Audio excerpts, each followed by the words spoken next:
Welcome, everybody, to Scaling Smarter and Partnering Better. We are here today. It's live streaming, so we're going to ask you in a little bit just to give us a thumbs up and make sure that you can hear us and see us across all of the channels that we are streaming on today. My name is Leanne Johnston, and I'm the founder of Afterverse. We are welcoming a really important guest with us today to talk about lead generation in 2025. So we're just going to give it a minute or two for everybody to come and join us. But this is going to be a really interactive session.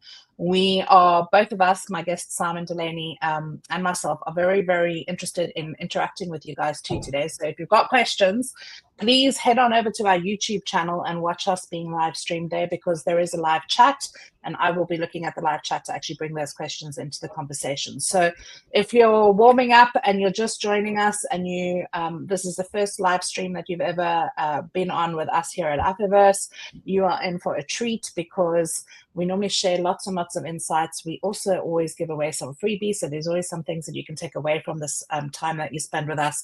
And we're really just super excited to get going, get in, and just share this hour with you today, where we're talking about lead generation and scaling and elevating your business with lead generators. So before we begin, I want to welcome everybody in. If you can give me a thumbs up on the live chat quickly, if you're listening with us. I see we've got 5 people waiting already. Just give me a thumbs up on the chat to say that you can hear us and see us. We are here to teach you something new today, so we definitely want you to be asking us questions. We want to bring people together to build a bigger table around lead generation and performance marketing, and we want you to understand how to actually work with varied partner types to make that happen in your affiliate programs. So if you're here with us today, my friends, you are in the right place, because we are going to be sharing lots of information with you. I have an incredible guest that I'm going to introduce you to in just a second, and we are really excited to both be here with you. I can see a thumbs up on the live chat, which is great, so people can hear us and see us. And as this is live, there is no backsies. We are ready to go. So before we begin, turn off your phones, get settled, get a cup of coffee, get ready to ask your questions, because we are really, really excited to be here. Remember, there is a little bit of latency between us live streaming to you through all of the channels, so you might be a little bit behind us, but that's fine. We are ready to answer questions and be here with you guys. So if anything freezes, if anything goes a little bit crazy on your screen, don't worry, just press the refresh button on your browser and we'll come right back into the live stream that you're watching, whether that's on LinkedIn or YouTube.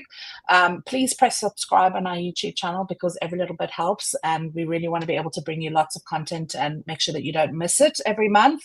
And also, if you want to ask questions in this session, remember to head on over to our Afterverse YouTube channel, where we're live streaming this event, and you can use the chat to actually talk to us. So I see there's quite a few people joining the live chat, which is amazing. So I'm really, really excited. So let's get going, because we've only got an hour. I've already wasted 3 minutes of your life. But before we get going, I want you to tell me a little bit about who you are. So if you're joining us, tell us a little bit about who you are, where you're from, what company you work in, or what industry you work in, and what is your biggest struggle right now, because the whole purpose of coming to these events is to make sure that you can get answers to questions. So we're bringing experts in with us to actually answer the questions that you have about working, and this week we're talking about lead generation. So yeah, get involved, join the conversation, get into the chat, because we will be checking it every now and then, and making sure that we can answer those questions for you. So thank you to everybody that's already hopped into the chat. That's great. I can see you. We're loud and clear. Without any further ado, I'm going to get started and just tell you a little bit about myself, and then introduce my guest, Simon. So if you've never joined us before and you've been living under a rock and you don't know who Afterverse is, hi, I'm the founder. My name is Leanne Johnston. I have been in affiliate marketing for more than 2 decades. So I started when the internet was young and just beginning. We run a podcast, which is really interesting to listen to if you're in affiliate and performance marketing. We get loads and loads of expert speakers on there to share insights and actually tell you what's changing and new and happening in the internet. We're also an affiliate marketing agency, so we help brands around the world to launch, scale, and grow affiliate marketing programs. I teach, I train, I talk, I give these webinars. I'm really, really involved in the affiliate marketing industry and helping people to understand how to leverage performance marketing to grow their businesses. And if you want to find out a little bit more about me, you can look me up on LinkedIn. You can go and have a look at our website. I mean, it's pretty easy to find me. You just need to type my name into Google. But that's a little bit about me, and why you should kind of be here and listen to me is because I'm really passionate about affiliate marketing. But without any further ado, I want to explain to you and let Simon introduce himself. You can check out who we are and what we do at a later stage. So I'm going to hand over the screen to my very interesting guest, Simon Delaney, who has been incredibly patient and waited a whole 5 minutes to get a word in edgewise. So Simon, over to you. Tell our audience a little bit about who you are, what you do, and why you're here with us today. Thanks. So as you can see, I'm the CEO of DataBowl. I've been doing lead generation specifically since 2006, so just 1 year of 2 decades. Quite a long time. Yeah. I've been on the sort of buy side, supply side, technology provider, and have worked in all different sort of disciplines to do with lead generation. Quite a lot of it was on the sort of sales side, as in sales qualified leads going into lead gen. From that, you learn quite a lot of sort of cutthroat ways to do with lead gen that can be applied back to affiliate marketing. And we also have an agency called Partner Hype that we run some lead gen campaigns through as well. Yeah. So we can talk a little bit about that later, because I'm pretty sure everybody on this call and everybody that's here today wants to learn more about how to work and run their lead gen campaigns better. So we're going to get into that in a little minute. I'm very excited to have you here with me because you're probably one of the most knowledgeable people I know on lead gen in the UK, and we're both based in the UK here, but that doesn't mean that we only work in the UK. We also support, other countries as well. So whether you're joining us from the UK, Europe, US, it doesn't really matter. If you've got questions, we really want to hear them. So do feel free to get into that chat and tell us what you're struggling with, because I'm sure Simon's going to be happy to answer those questions. Kind of just put you on the spot there now, Simon, but hopefully you'll be okay to answer them with your 2 decades of experience.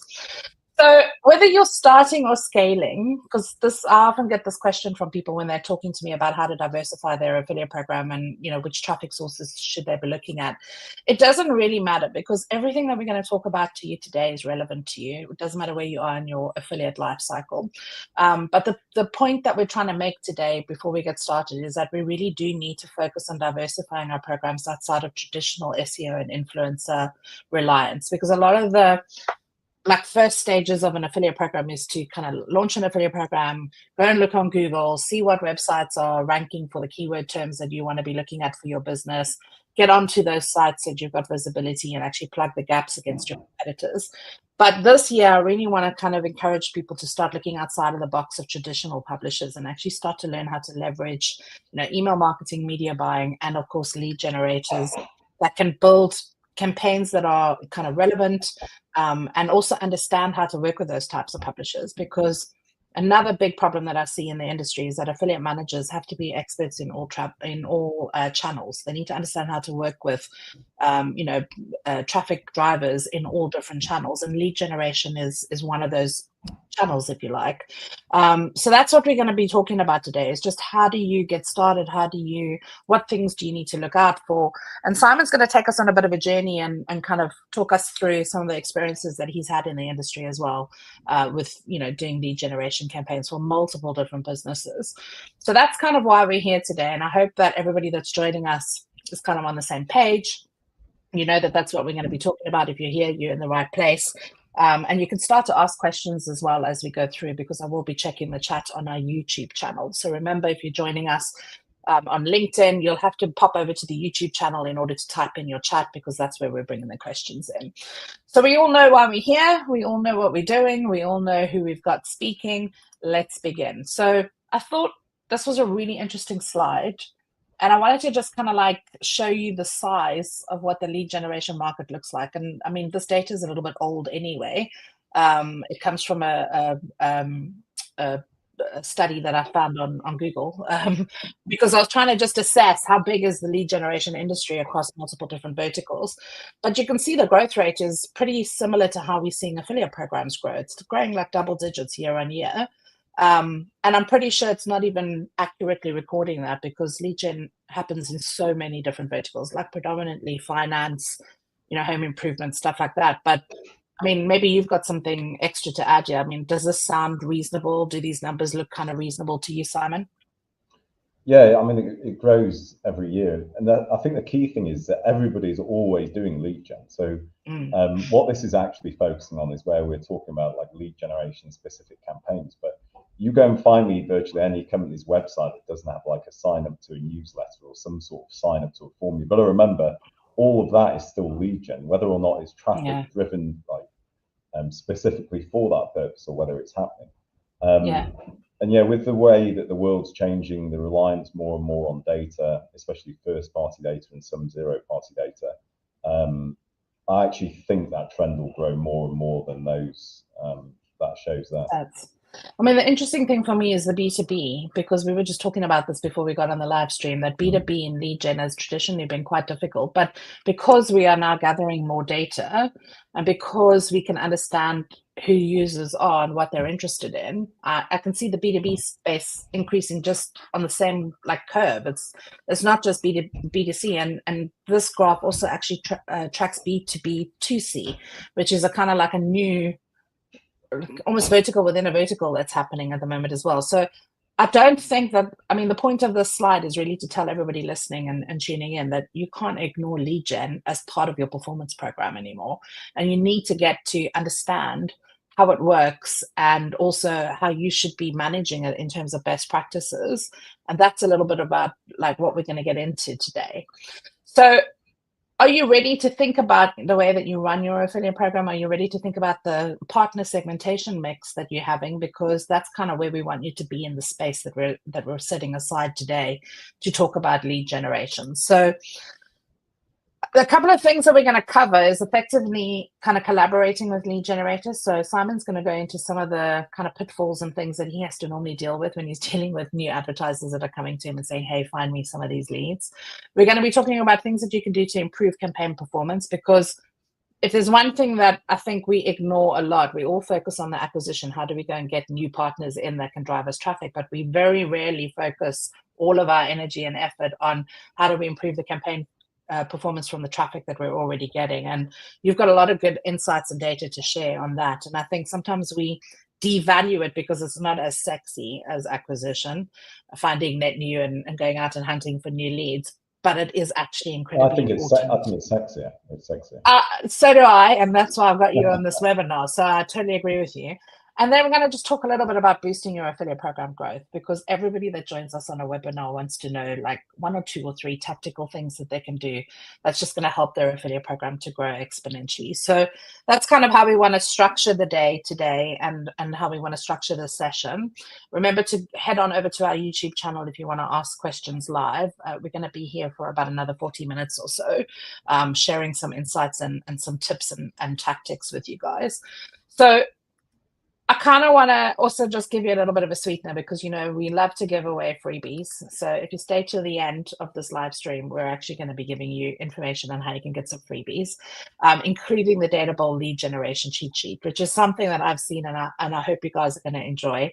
And all you need to do to get these freebies is just drop us an email. So my email's up on the slide, and we'll connect you with DataBowl with Simon to get that lead generation cheat sheet, which absolutely every single affiliate manager needs to get.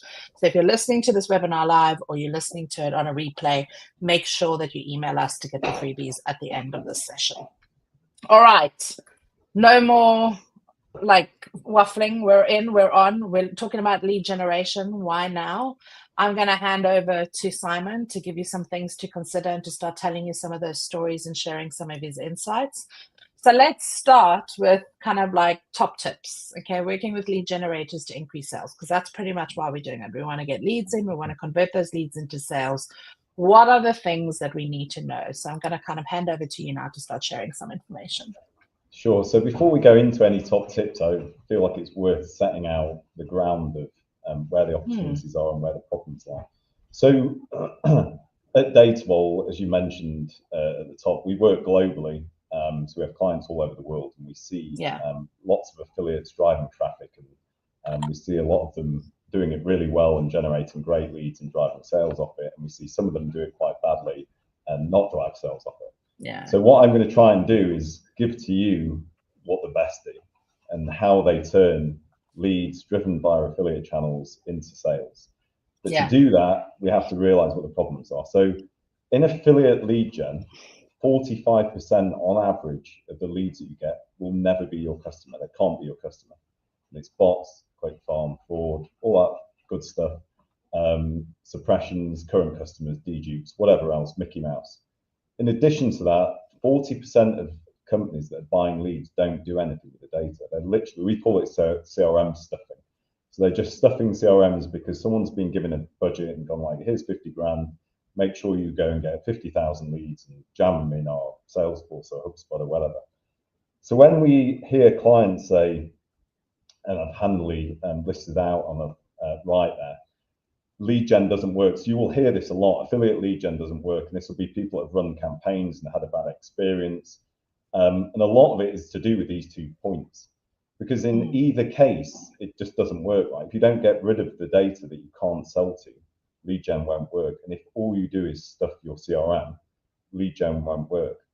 So what we're trying to do is make sure that we address both those problems, because if you do, at that moment, it's like Eureka, where it's like, holy shit, lead gen does actually work. But you have to identify these problems. So if you could move to the next slide, my glamorous assistant. Thank you. Thank you. So one of the key things, and this is like common sense, right? We all know this to a degree, but whether we carry it out or not is another matter.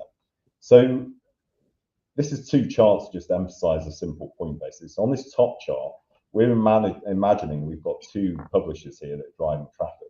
One's doing really well, one's not doing as well. Now this runs on 2 things. One is quantity of leads and the other is quality of leads. If you remove that best supplier, you can see the performance dips massively. It now goes to like nearly 50, or it drops off 33% of what the overall performance was. So you have 2 publishers, you're impacted massively by one.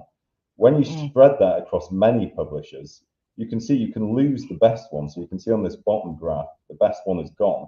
It actually has like a negligible impact. It doesn't affect anything. And this is a mistake that a lot of people make by relying on a single publisher. Now, this is what your network, if you're a brand, should be doing for you. That's why you're working with a network. They can go out to a whole host of publishers. And what you're trying to do is remove the impact and the risk of any publishers sending bad traffic, leaving, or any other problems. So that's a sort of, straight off the bat, just do that and it solves a lot of problems. We actually call it the pursuit of mediocrity. Because what you're trying to do is make lead gen predictable. You're trying to make quantity and quality predictable. So rather than peaks and troughs in performance all over the place, you just want a flat line. So when someone says we're going to be incredible or whatever, it doesn't really matter. They just get put into the whole host of performance. And then if someone's good, really good, it doesn't actually impact performance. If it's really bad, it doesn't change it. It's the line where your ROI and CPA sit. I think that's really important because as affiliate managers, we're always chasing volume, right? Because volume equals sales.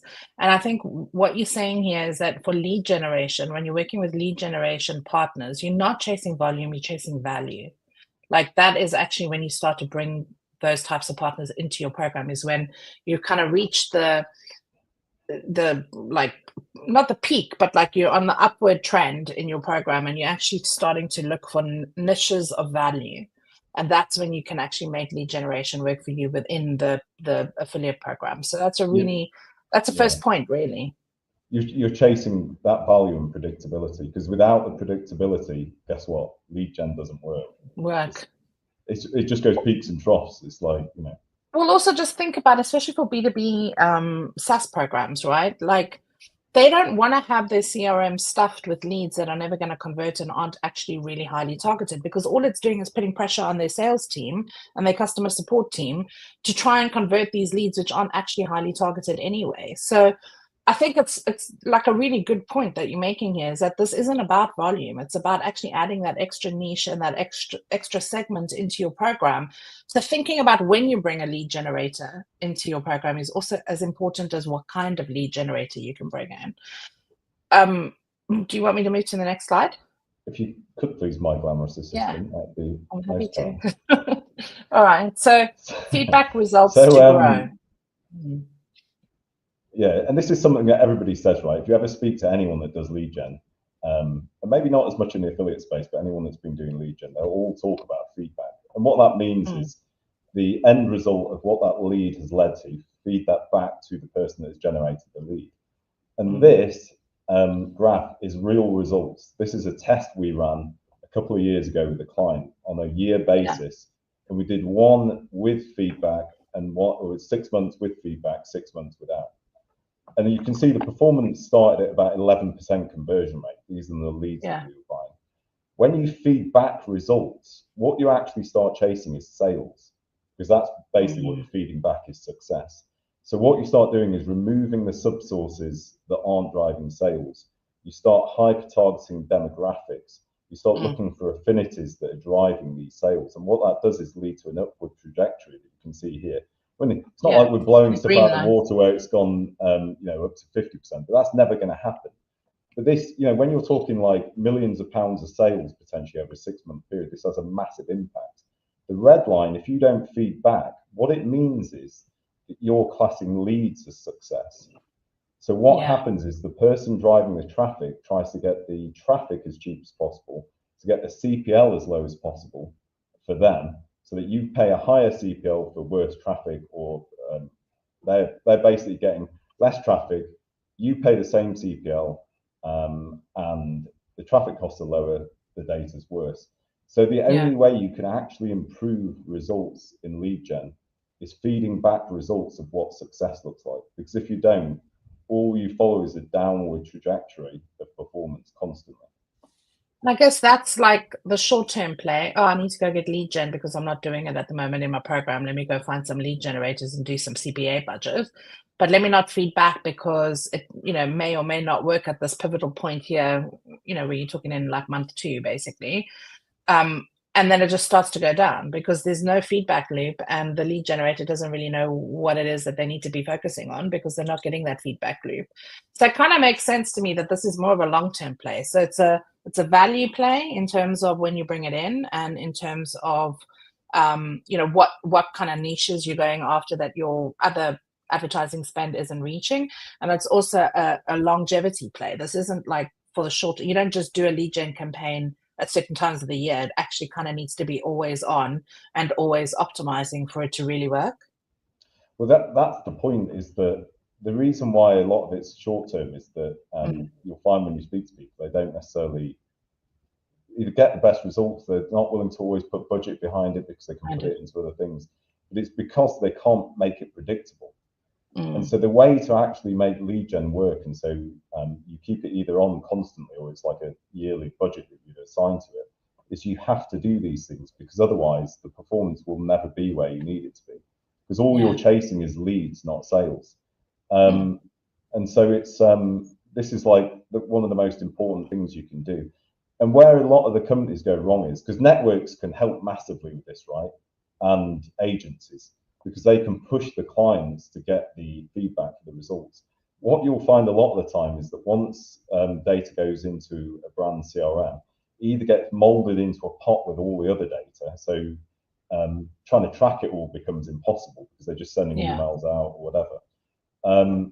Or the other thing is that people aren't necessarily passing over trackable like SSIDs to the end CRM. So when they're running it, they're just seeing it as it all came from this network or it all came from this agency. Whereas what they need to be doing is tracking the subsources that are driving the traffic, so they can see the results difference between all of them and track them through to the end sales process. Because then you just end up putting more budget behind the sources that are driving all the sales rather than just the ones that are sending data. So you need to have a level of complexity with your tracking solutions. You can't just go do lead gen without actually having proper tracking solution in place to build out these campaigns and actually give those sub ID trackings. Yeah, I mean, if you think of it, it basically is like literally one component of the CRM, which would be like SSID. It's a single field. So as long as you're receiving that into your CRM and that you're tracking that through to an end result, it's that will tell you what works and what doesn't. And so when I can't tell you the amount of people I've heard go like lead gen doesn't work. It's an endless thing, or we can't make it work for us, or we tried it with this company or whatever. And every single time you will see these same series of things coming in, which is they're not spreading the sources, not tracking the results to the SSID, they're not feeding back results, and just or they're not removing the bad data, or they're not doing something with the CRM. It's the same cycle of things. Unless you put them all together, it makes it really difficult. To do something and do it well, which brings us to our next point. Yeah. So when I said at the top that like 40% of, you can see it here, doing nothing is 40% of your competition. But there's another point to this, which is obviously if you don't do anything with the leads that you find, you can't expect very much. But guess who gets the blame for that? It won't be the people necessarily doing nothing. It'll be lead gen doesn't work. It's just, it goes back to this always. But then there are two ways of doing something like lead nurturing or sales. So if you don't do it if you do it, but you're not doing it very well, it's still not going to work. It has to be as good as you can possibly get it. And the point to this is, lead gen isn't a solution to a problem. You aren't going to, if you've got a problem with sales, lead gen isn't the solution potentially to it. You need to get everything working to do lead gen. You need to have a great sales function in place. You need to have great marketing in place. You need to have a great lead nurturing process in place. If you're missing those processes, lead gen is just going to make the problem worse. You're just going to be exacerbating the problem with more and more data. When you move to doing lead gen, it needs to be, it's an accelerant. It's not a solution. It needs to be, we're doing really well. We need to pour some gasoline on these flames. Let's get this thing really rocking. Let's go and do some lead gen, and we'll put it into our current processes, carry out removing the bad data, doing stuff in our CRM, feeding back and whatever. And I see this as a problem a lot of the time. It's not a solution. This is an accelerant. That's how you need to see lead gen.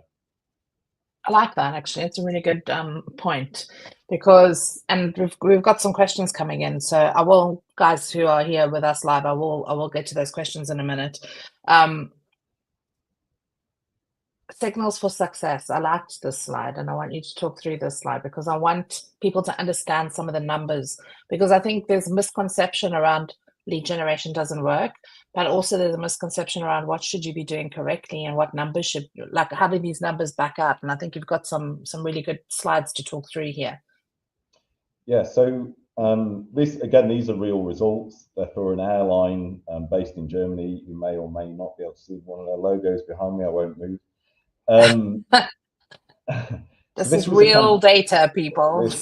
All of this is real data. Yeah. So what happens, like you mentioned, what happens if you've got a long sales cycle, right? So sales cycles can be 6 months, and it can be one of two reasons, just like a very considered purchase, or it's lower intent lead. It's marketing lead. It's not like ready for a sale, but you've got the first party data, whatever. And so I hear this all the time. Well, how are we supposed to feed back results or make any of these decisions, because we're not making sales for 3 to 6 months, by which time our budget's burned, whatever. So what you need to rely on is signals in the data.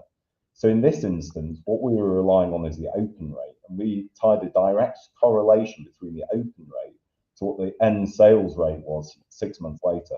So this was for an airline, and it was to do, they were collecting leads, and people weren't booking a flight to go on holiday for 4 or 6 months, whatever.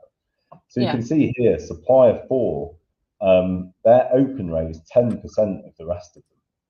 And just that one tiny little snippet of data, when you extrapolated that 6 months later, guess what? Their sales rate was then 10% of what the other sources was.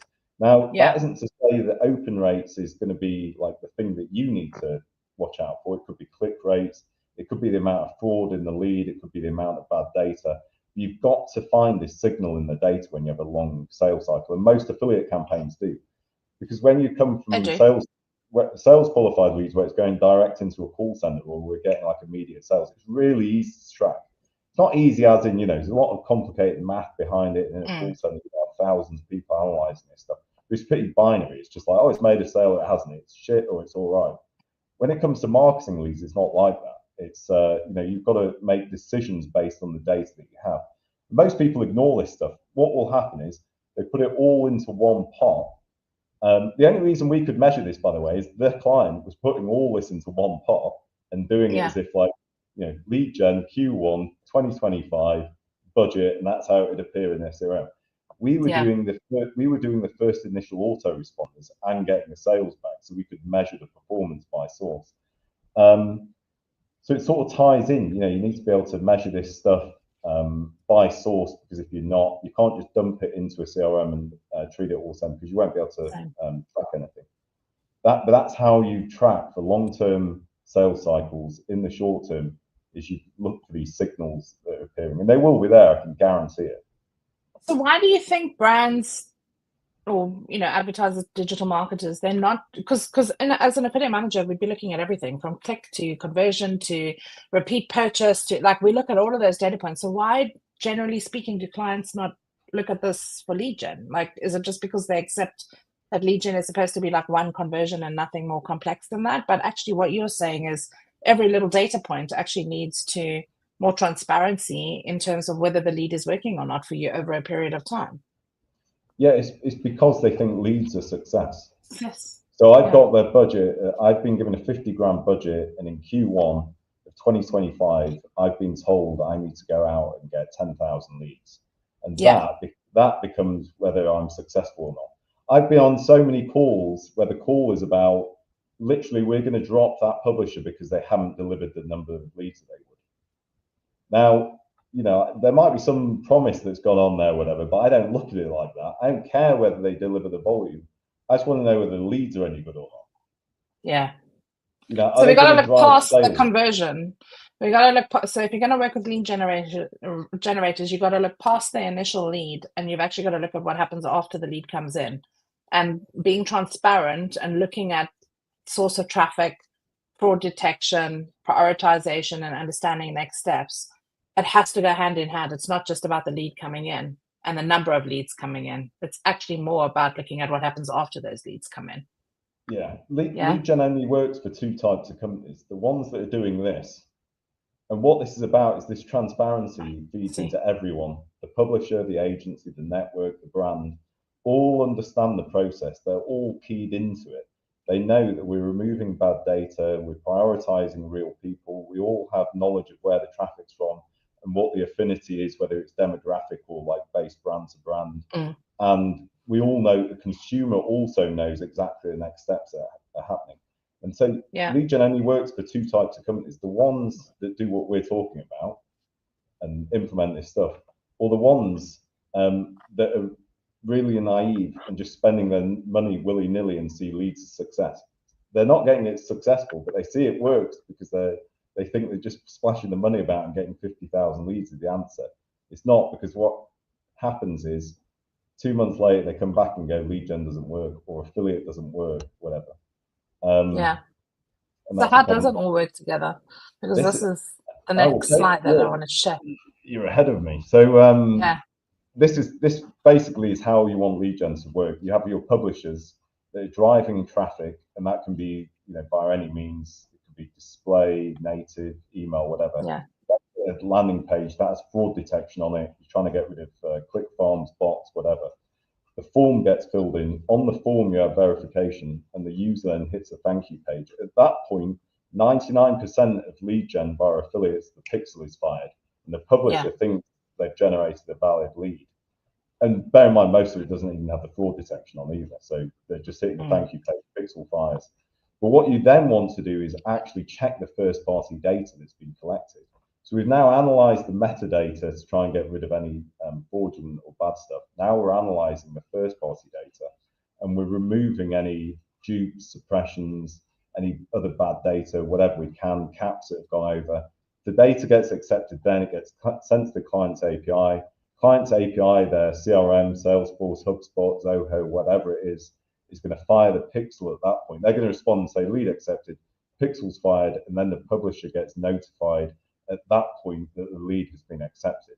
So what we're really doing is tying these pixels firing to the actual first party data that's entering a client CRM, rather than just assuming that every lead means it's valid.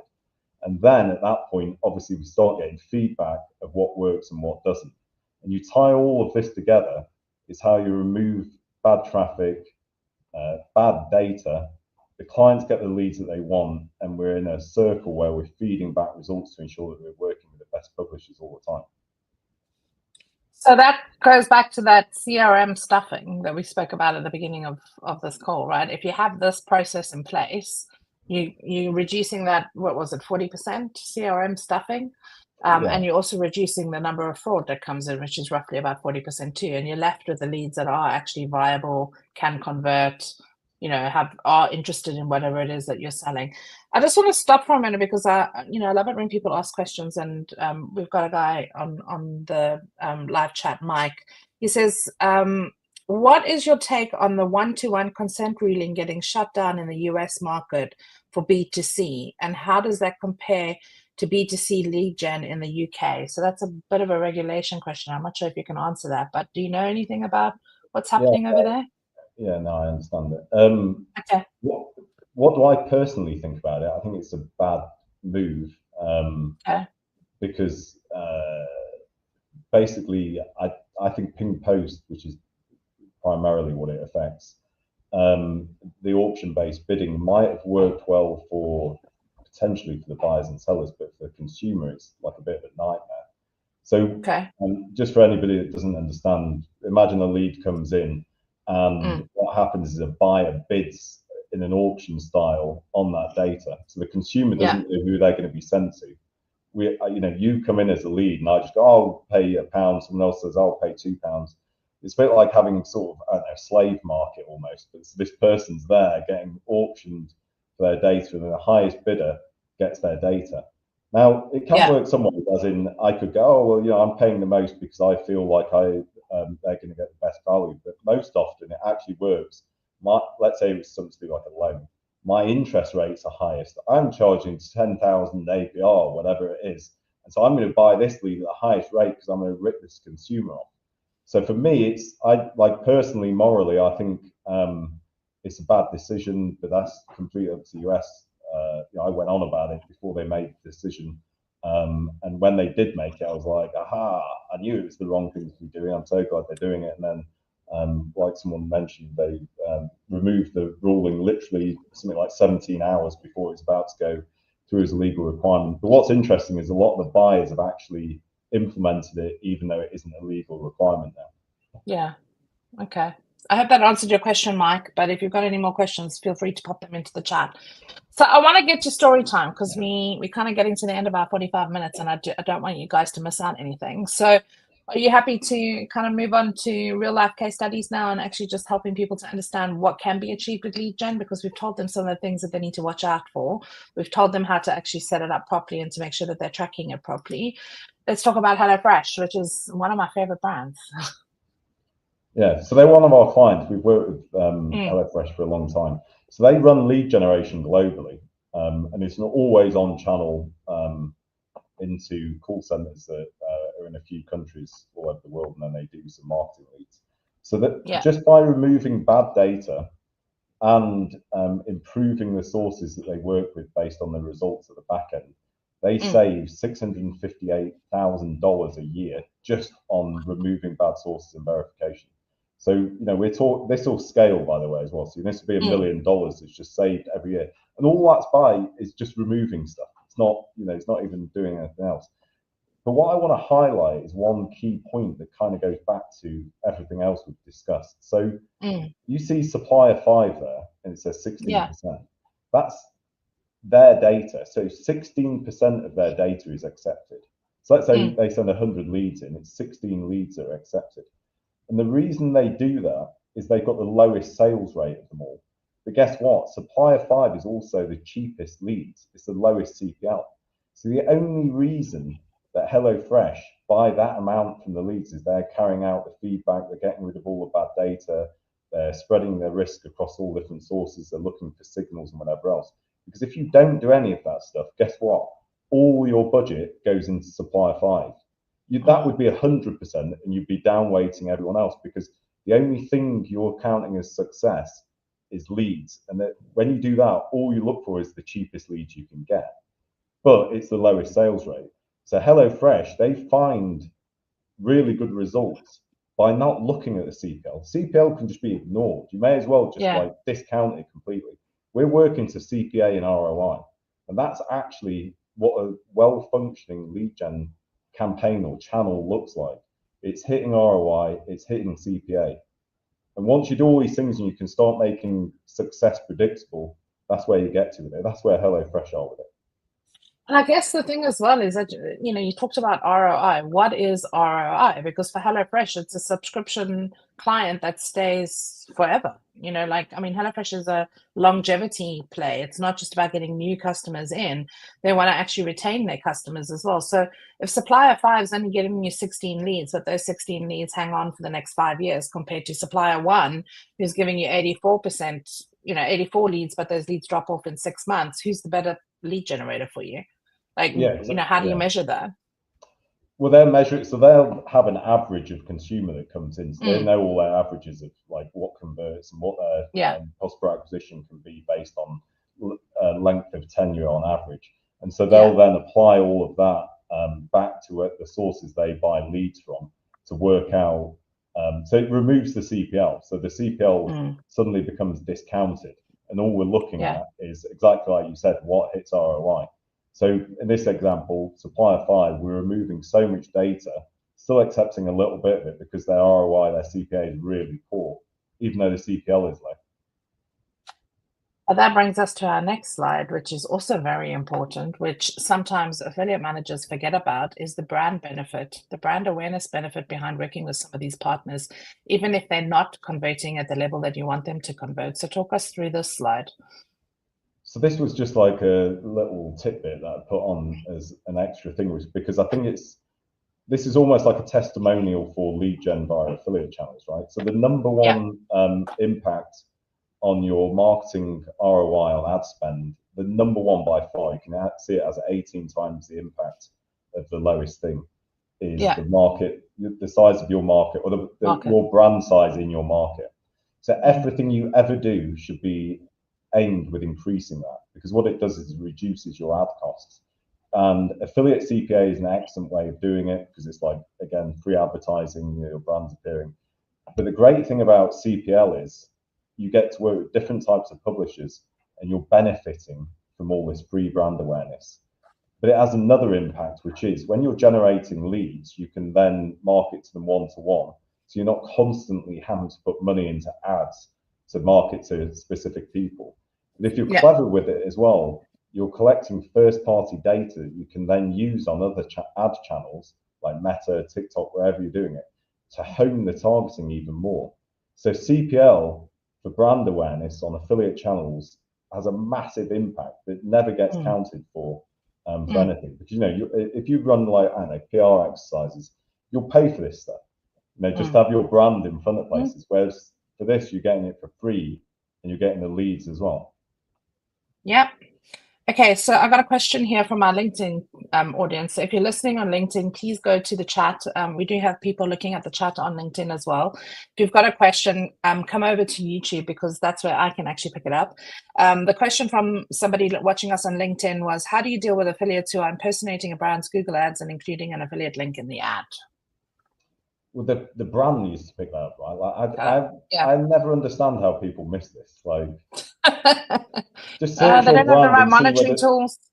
Yeah, you know, just like, why is the marketing person not searching it, going like, oh, you know, we're getting spoofed by that, you know.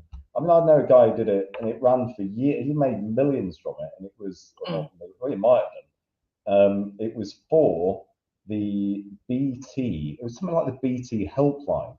You know, just when people have problems. And he was running it as a affiliate. It was incredible. He was earning money from it. It was to do with the number that he put on. Actually redirected to their number, but he put a paid number on. It was like £1 a minute or something. So every person that wanted to contact BT rang him, and he just redirected the call. Wow. I mean, there are some ingenious affiliates out there. So you kind of do need to get your tools in place. If you're at that level where you've got like, you know, massive affiliate program and you need to start monitoring for fraud, if you stay till the better end, I'll give you some of the good fraud detection tools that you can have a look at. And if you email us, we'll give you some advice on that. But yeah, it really is about also making sure that the affiliate manager is educated enough to look for those things. So it's a really good question whoever asked it. Thanks for bringing that forward. And the thing is, if the affiliate manager, I don't know whether you're imagining they'll be at the brand or if they're a network or an agency, but someone needs to be in charge of that, right? It needs to be like, while this is running, can we just make sure that no one's going to hijack our links on Google? Because it can happen. Yeah. It can happen. So I guess my thing is, we've got 15 minutes left, and if anybody's got any questions, now's the time to pop them into the chat. But what would a 10% increase in your affiliate program look like for you? If you can get lead generators involved in your affiliate program, you need to make sure that you can automate, segment, and personalize and follow the instructions that Simon has shared with you today. So finding the recruitment, so which lead generators are you going to be working with? Tracking each one of them individually to actually see what their lead scoring is, if you want to call it that, exactly like what you did with HelloFresh. Managing the fraud, which is obviously a massive thing. What are some of the tips that you can give for kind of fraud management? Does that sit with the lead generator sending the traffic, or should the operator have the fraud detection tools in place before they get starting with the campaign? Like, what's your best recommendation, best practices recommendation on that? Well, most lead gen that you see is driving to the client's page, right? And someone's just banged a pixel on there, and they have no fraud detection, they have no verification. Guess what? Lead gen doesn't work. So, I mean, one of the things that we do is we build the brand's landing page. So we just get their brand guidelines, we work with them and go, So we do it for some of the biggest brands in the world, and we do it for small brands everywhere. We create a page, exactly replicate it, but we put the fraud detection on, the verification on, all the tracking that's needed, set up an API to their CRM, it just gets rid of all the problems instantly. And we only do that because the brands aren't putting fraud, and it comes back to this point that everyone's always doing lead gen constantly. Every website on earth is doing lead gen. But if you're going to drive traffic for lead gen, it's a whole different ballgame, especially affiliate traffic. You will just get your pants pulled down if you don't have fraud detection verification on that. Yeah. I mean, if you're going to open your doors for business and you're not going to protect yourself, then you kind of the onus is on you, basically. So make sure you've got the right, tools in place. You're working with the right lead generation partners. You've got a plan for success, because how are you measuring and monitoring? And what is the long-term impact if you're not doing this to other parts of your business, customer service, business development teams, whatever the case may be. But what about people that are doing lead gen direct? So we've spoken a lot about B2B and, companies doing lead gen. What about small business owners that are doing lead gen? What are some of the tips that you can give to maybe smaller companies that don't have larger budgets? Like, what should they be doing correctly on their form fills, for example, just to give a little bit of I've been talking about B2C, so everything's B2C. Do you mean now what would I do with B2B? Yeah, so for me, for example, as owner of Actionable, we're doing lead gen because we want to get people onto our newsletters. Like, what are some of the tips that you can give to smaller business owners that are listening in on this webinar that want to start doing lead generation? Like, where do they begin? Do they just go straight to an agency like yours and say, hey, I want to do lead gen because it's just easier? Or are there ways that you can get started? Are there tools that you can recommend? What are some of the top tips that you can give to the smaller guys? So I have a completely different take on B2B lead gen. It's entirely different from B2C. And it's to do with how, let's say something like DataBowl, you're slightly different because it's more, something, let's say a SaaS company like DataBowl, or anything else, I just wouldn't run lead gen.